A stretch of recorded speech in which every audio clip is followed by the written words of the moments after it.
Janete, você que acompanhou a Marina, né? Nossa querida Marina, nossa candidata, o que você acha? Como é que a gente resolve esse problema? Porque o Eduardo Paes ficou falando do problema da violência, que todo mundo sempre cita sobre o Rio de Janeiro e tal, como se esse fosse o problema central, e é um grande problema, mas eu acho que água mata mais do que guerra entre bandido e polícia, né? Se a água estiver contaminada, morre todo mundo. E a água andou muito ruim, está ainda muito ruim, ela cheira mal. Eu fico imaginando a quantidade de porcariada química que tem que se botar para a gente ter uma água translúcida saindo da torneira, e mesmo assim, às vezes ela sai marrom, né? Em muitos bairros. Então, como é que resolve esse problema agora, tendo o Rio Guandu como fornecedor, o Paraíba do Sul que está todo emporcalhado de tudo, né, esgoto e dejetos químicos?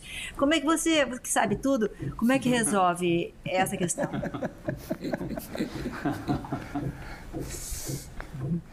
Bom, se tem uma coisa que eu não sei tudo, longe disso, eu realmente fico até embaraçado com essa colocação. Eu insisto muito no reconhecimento do infinito da nossa ignorância humana. A nossa ignorância é infinita, o nosso saber é finito. A nossa ignorância é e sempre será infinita. Eu não tenho uma resposta para a questão específica da água no Rio, Maitê. Agora, eu tenho tentado, eu acho que passa por política, sem a menor dúvida, e nós temos que nos preparar para o embate que será 2022, é o ano que vem.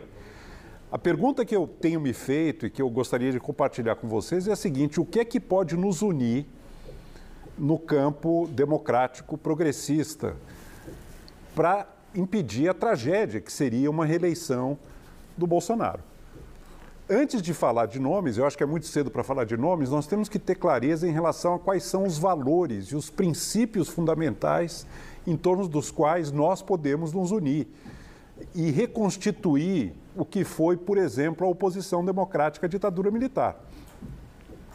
Os diferentes campos da esquerda e do setor progressista brasileiro, em oposição ao regime militar, conseguiram trabalhar coordenada e conjuntamente diante de um inimigo maior. Nós estamos agora diante de um inimigo que é tão ou mais ameaçador do que foi o regime militar. Se nós não soubermos trabalhar com coordenação e com união, nós corremos o sério risco de abrir de novo a possibilidade de aprofundar essa tragédia pela qual nós estamos passando. Muito sinteticamente, quais são os três valores, os três pontos fundamentais que eu imagino que podem nos unir? Primeiro, uma defesa intransigente da democracia.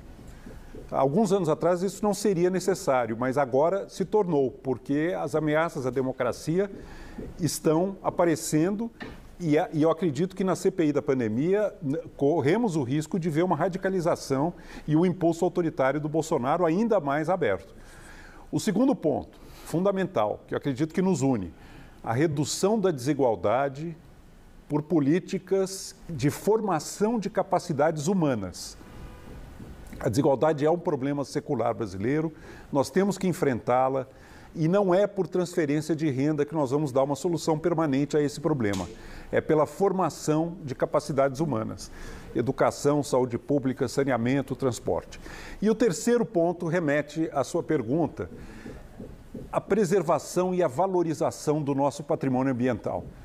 Isso é algo relevante para nós brasileiros, mas também em escala planetária para o mundo, onde a questão ambiental se tornará cada vez mais central em todas as dimensões de política externa, de economia, de diplomacia e tudo mais.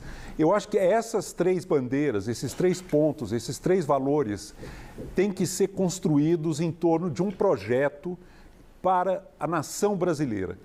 É óbvio que há questões de curto prazo, questão fiscal, questão de emprego, questão dos juros, mas essas três bandeiras, esses três princípios, eu acho que são os que podem nos unir diante desse momento que vai ressurgir, de nós podermos virar essa página tão sombria que se abriu em 2018 no Brasil.